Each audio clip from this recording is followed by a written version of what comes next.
निखिल, कल मेरे बड़े भैया भाभी की शादी की 50वीं सालगिरह है और हमें उन्हें कोई अच्छा सा उपहार भी देना चाहिए।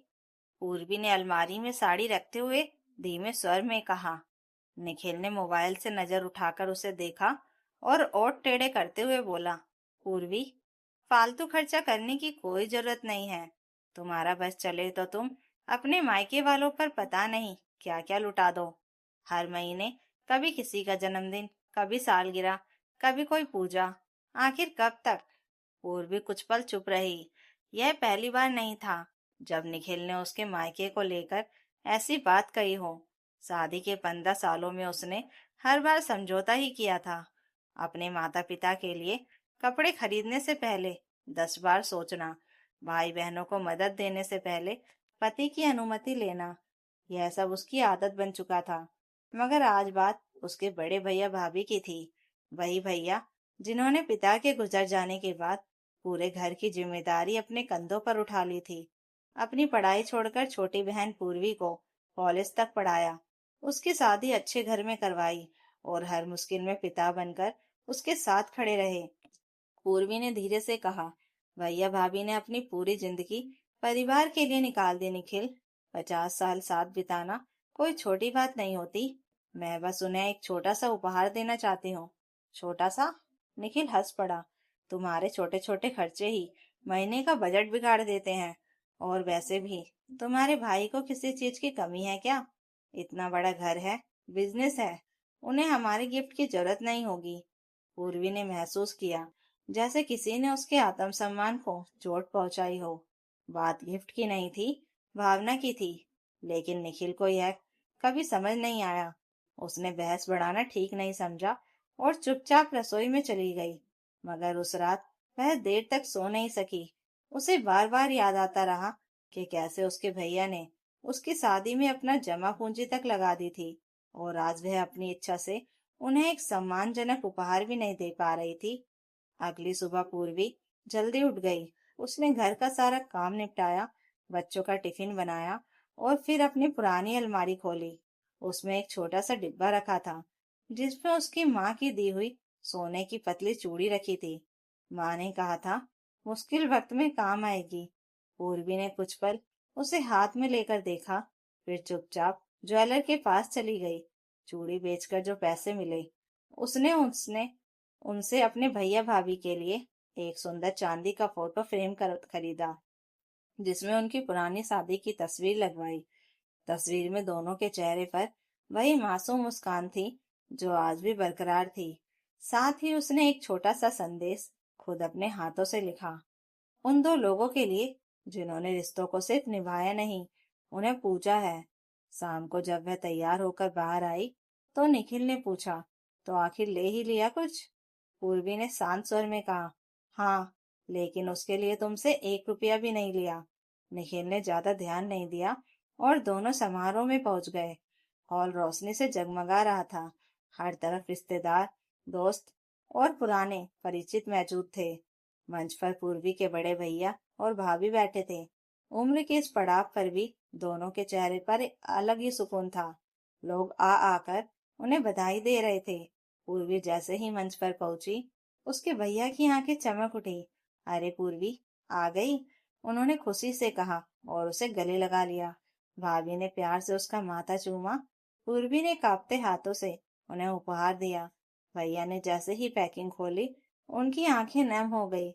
उन्होंने तस्वीर को हाथों में लेकर बहुत देर तक देखा। यह फोटो तो हमारी शादी की है, भाभी भावुक होकर बोली। पूर्वी मुस्कुरा दी। आप दोनों ने हमेशा पूरे परिवार को साथ रखा, बस उसी याद को संभाल कर रखना चाहती थी। भैया कुछ बोल नहीं पाए। उन्होंने सबके सामने कहा, आज तक हमें बहुत महंगे उपहार मिले, लेकिन इतना कीमती तो कभी नहीं मिला। निखिल यह सब चुपचाप देख रहा था। पहली बार उसे महसूस हुआ कि उपहार की कीमत पैसे से नहीं, भावना से होती है। मगर उसके भीतर का अहंकार अभी पूरी तरह टूटा नहीं था। कार्यक्रम के दौरान मंच पर परिवार के लोगों को भी बुलाया जा रहा था। अचानक एंकर ने घोषणा की, अब हम पूर्वी जी के बड़े भैया से अनुरोध करेंगे कि वे अपनी जिंदगी के संघर्ष और इस सफर के बारे में कुछ शब्द कहें। पूर्वी के भैया माइक के पास गए।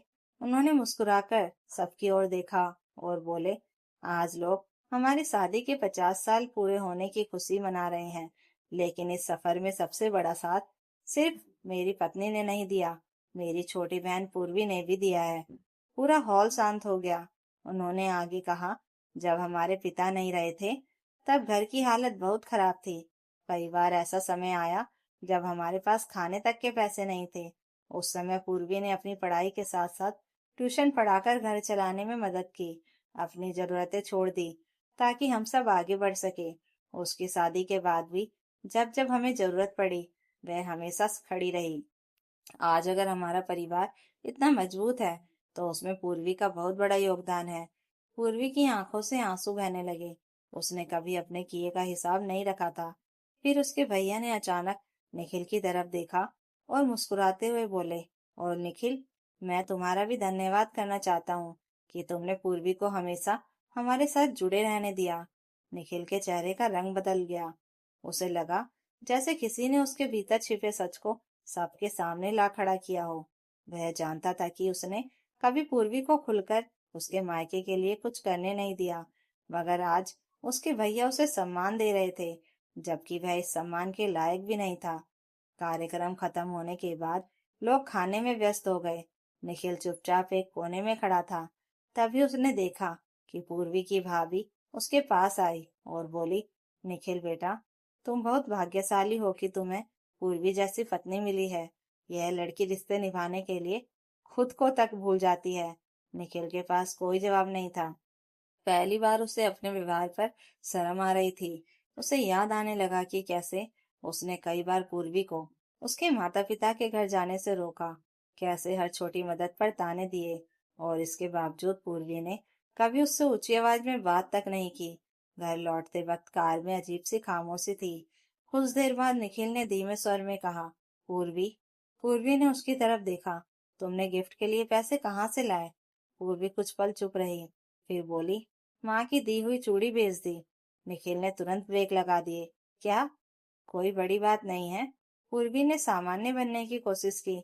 वैसे भी सालों से बड़ी थी, लेकिन निखिल भीतर तक हिल गया। जिस चीज को वह फालतू खर्च कह रहा था, उसके लिए पूर्वी ने अपनी माँ की आखिरी निशानी तक बेच दी थी, और उसने एक बार भी शिकायत नहीं की। उस रात निखिल सो नहीं पाया। सुबह होते ही वह चुपचाप बाहर गया और शाम को लौटकर पूर्वी के हाथ में एक छोटा सा डिब्बा रख दिया।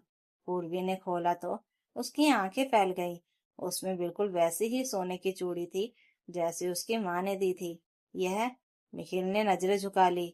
मुझे माफ कर दो पूर्वी, मैं हमेशा रिश्तों को पैसों से तोलता रहा, लेकिन कल समझ आया कि अपने लोग सिर्फ जिम्मेदारी नहीं होते, हमारी पहचान होते हैं।